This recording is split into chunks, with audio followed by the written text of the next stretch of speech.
จ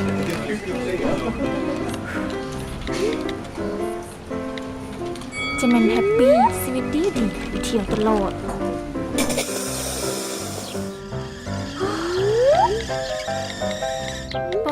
บนนี้ก็อยากไปเฮ้ย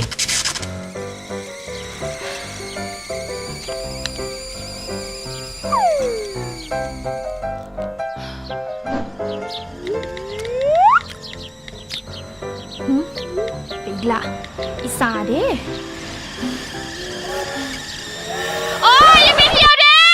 อยากไปเที่ยวน้ำดื่มหัวเสือจัดให้วิธีที่1ถ่ายรูปในหัวข้อดับห้อนด้วยน้ำดื่มหัวเสือโพสต์ลงกล้องคอมเมนต์รุ่นทำแพ็กเกจทัวร์1รางวัลวิธีที่2กดแชร์โพสต์ที่เกี่ยวกับโครงการน้ำดื่มหัวเสือไม่ว่าจะเป็นโพสต์นี่โพสต์นี่หรือโพสต์นี่เพียงแชร์และแคปลงกล้องคอมเมนต์รุ่นทำไปเลยแพ็กเกจทัวร์อีก1รางวัลหรือวิธีที่3ส่งสลากเพื่อรุ่นโชคได้ดังนี้ซัมเมอร์นี่ลุ้นโชคจากน้ำดื่มหัวเสือกับโปรโมชั่นพิเศษพักผ่อนเที่ยวทะเลกับน้ำดื่มหัวเสือรุ่นทับแพ็กเกจท่องเที่ยวทะเลภูเก็ต4 มื้อ 3 คืนจำนวน30รางวัล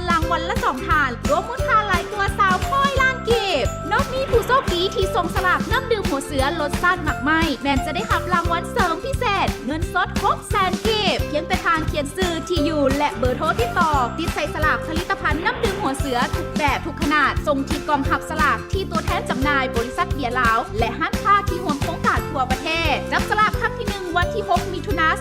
2019จับสลากครั้งที่2วันที่12กรกฎาคม2019เล่าพับสลากตั้งแต่มื้อนี้จนถึง5กรกฎาคม2019สอบถามข้อมูลเพิ่มเติมโทร